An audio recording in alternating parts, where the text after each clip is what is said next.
Salve, massa atleticana! Sejam bem-vindos a mais um vídeo aqui no canal Notícias do Galo. No vídeo de hoje vamos falar aqui sobre o jogo do Galo de domingo contra o Vasco, mas no final do vídeo eu vou falar algumas informações aqui para vocês sobre o próximo jogo do Galo contra o Santos na Arena MRV. Então fica ligado aí até o final porque teve mudança importante para esse jogo. Eu separei alguns tópicos aqui para poder debater com vocês e aí vocês podem se sentir à vontade para comentar aqui embaixo a opinião de vocês. Eu sempre leio e respondo todos os comentários, então não deixe de colocar a sua opinião aqui. E no final do vídeo eu deixei uma mensagem especial para você que está acompanhando o nosso canal aqui. Mas bora lá. Para começar, eu gostaria de trazer uma estatística aqui, que o Vasco tem atualmente 16 pontos no Campeonato Brasileiro, sendo que desses 16, 6 foram contra o Galo. Ou seja, quase 40% da pontuação que o Vasco conseguiu fazer no campeonato foi contra a gente. Lembrando que na primeira rodada do Brasileirão, o Galo perdeu de 2-1 em casa para o Vasco e agora perde de 1-0 lá no Maracanã. Então assim, não precisa nem falar que é no mínimo ridículo para um time que diz que tem um dos melhores elencos do Brasil não conseguir fazer nenhum ponto contra o Vasco, que está brigando para não cair. Na minha opinião, é um adversário que a gente devia fazer 6 pontos, mas a gente acabou entregando 6 para eles. Agora, falando sobre a partida, o Galo entrou em campo com Batalha, Otávio, Igor Gomes e Edenilson, os jogadores que, assim, são jogadores de meio campo em sua origem.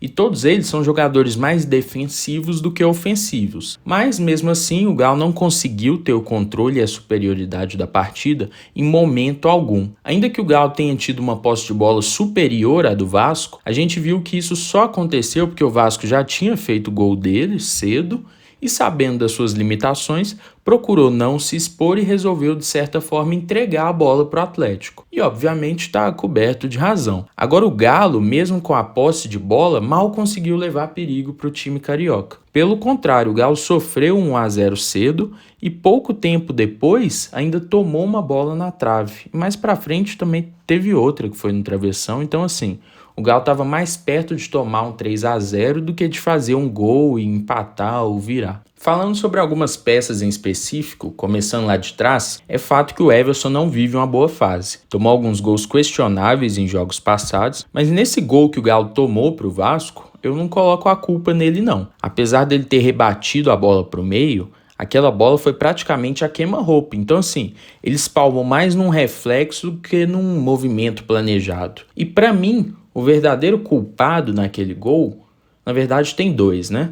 Mas eu vou falar do segundo já já. Mas o primeiro e o principal é o Gemerson. Eu não consigo entender por que o Gemerson continua sendo titular na zaga do Atlético. Desde que ele chegou lá no ano passado, ele até fez algumas partidas boas, mas em momento nenhum conseguiu engatar uma sequência de jogos bons, para poder passar aquela confiança para o torcedor que o zagueiro tem que passar, né? E esse gol que ele perde de cabeça para um cara da mesma altura que ele, é um retrato da bola aérea do Galo, não só em 2023, mas principalmente. O Gemerson não sai do chão e o cara consegue cabecear atrás dele. Não dá para entender como que o Gemerson não conseguiu tirar essa bola. E não é a primeira, nem a segunda, nem a terceira vez que o Gemerson perde de cabeça lá dentro da área. Isso já é um problema de antes, e se o adversário consegue explorar isso direitinho, vai conseguir fazer gol assim como o Vasco conseguiu. Agora, o segundo culpado nesse gol que o Galo tomou aos 4 minutos, para mim é o Edenilson. E é engraçado porque na coletiva de imprensa, quando o auxiliar do Filipão foi perguntado sobre o porquê da escalação do Edenilson de titular, ele falou que foi porque eles estavam preocupados com o Lucas Piton, lateral esquerdo do Vasco, e acharam que seria necessário colocar alguém para cobrir e ajudar na marcação ali na lateral direita. E o escolhido foi o Edenilson. E coincidentemente ou não, se você reparar na hora do gol, quem tá marcando o Lucas Piton, que é quem cruza a bola para a área, quem tá marcando ele? Edenilson. Numa passividade, permitindo um cruzamento perfeito pro cara lá para a área. Então, assim, a estratégia que o Filipão e a comissão dele montaram foi colocar o Edenilson para marcar o Piton. E com 4 minutos de jogo, o Edenilson já falhou na marcação e o Galo tomou em cima de uma falha dele. Ou seja, a estratégia que eles tiveram uma semana para preparar foi por água abaixo com 4 minutos de jogo. E assim, o torcedor já não tem mais paciência para ver o Edenilson em campo com a camisa do Galo. Agora colocar ele de titular, deixar ele em campo os 90 minutos e ele ainda tomar esse cruzamento que gerou o gol, chega a ser brincadeira com a cara do torcedor, né? Agora falando das outras peças do meio-campo, Otávio e Igor Gomes, parece que nem entraram em campo. Pelo menos pra mim, eu mal vi eles participando de alguma jogada. Na verdade, o Otávio dá pra lembrar do chapéu que ele tomou, né? Não lembro se foi 1 ou 2. Mas com relação ao Igor Gomes, eu acho que houve mais um erro do Filipão. Dessa vez com ele. Quando tava com o Kudê, o Igor Gomes chegava ao ataque muito mais, pisava mais na área, tanto que ele teve aquele jogo mágico para ir lá da Libertadores, que foi no Independência contra o Alianza Lima, que ele fez 2 gols. Agora com o Filipão, você mal vê o Igor Gomes no setor de ataque, no máximo chega até intermediário ali para poder tentar algum passe para poder colocar o companheiro na cara do gol, como foi aquele passe que ele deu pro Paulinho contra o Bahia. Então assim, eu acho que tem sido um desperdício não utilizar o Igor Gomes da forma que ele estava sendo utilizado e chegou até a fazer 2 gols numa partida, né? Acho que é mais uma das coisas que o Filipão errou aí e acho que ele devia se atentar a isso porque é algo que dá para mudar, né? Eu acredito que o único jogador do meio-campo que se destacou e já vem se destacando de antes é o Batalha. É claro que é muito complicado a gente avaliar um jogador quando ele tá num time tão desorganizado como é o do Galo, mas eu acho que ele é um dos poucos, talvez até o único, que não vem comprometendo o time, com a fase que tá o pessoal do ataque também, né? Então eu acho que o Batalha tem se apresentado muito bem, tanto para a construção do jogo, claro que ele não é o camisa 10, mas para poder fazer aquela transição da bola da defesa para o meio campo, e quanto defensivamente também. Acho que diferente dos companheiros, ele está se entregando bastante para poder parar uma jogada de contra-ataque adversário,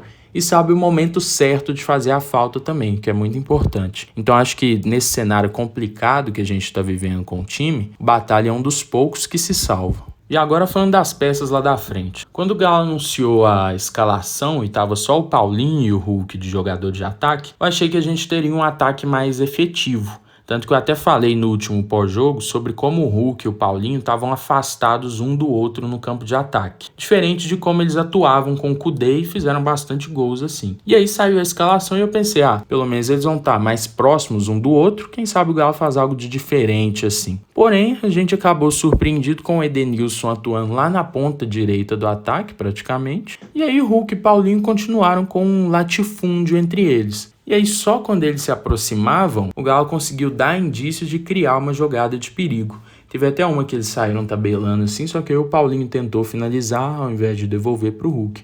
Mas assim, já houve um princípio de uma jogada ali. Até porque o Edenilson, tanto no ataque quanto na defesa, para mim foi uma peça nula.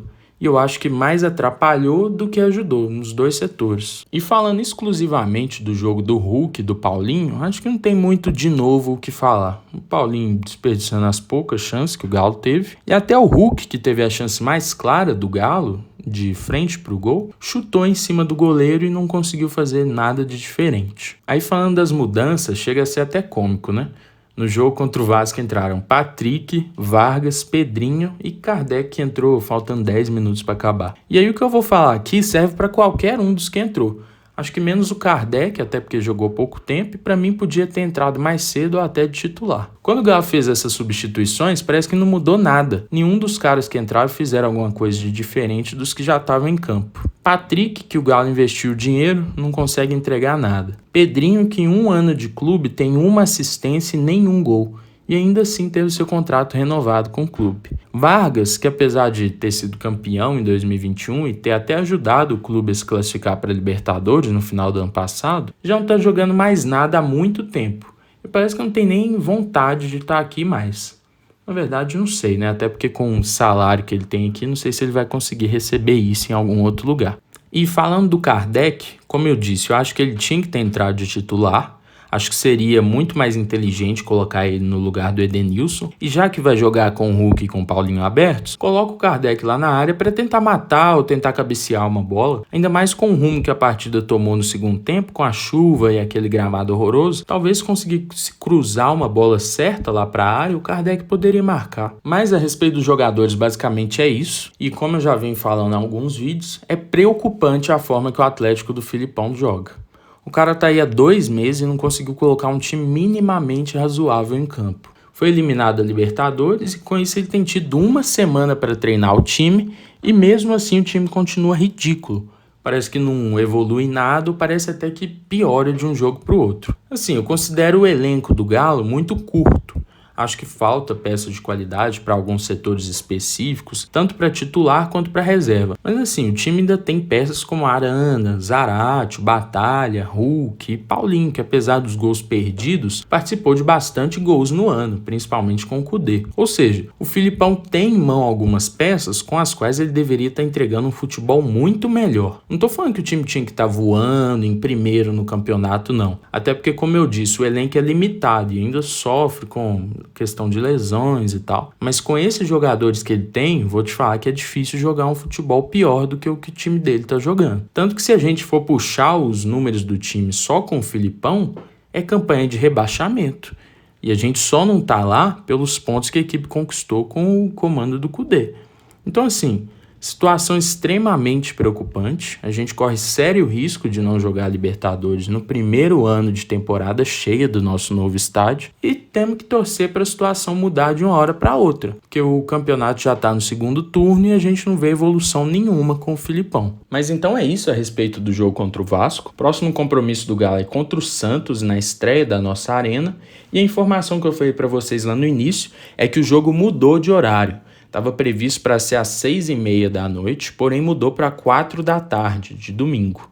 O jogo vai ser transmitido pela Globo e o Galo deve divulgar a respeito da venda de ingressos amanhã nas redes sociais. Então, se você está interessado em ir no primeiro jogo oficial da Arena, fica ligado no Instagram e no Twitter do Galo. Então é isso, massa. Fala aqui embaixo o que você achou desse vídeo, o que você achou do jogo contra o Vasco. Fica à vontade para poder expressar a sua opinião aqui, claro, com muito respeito.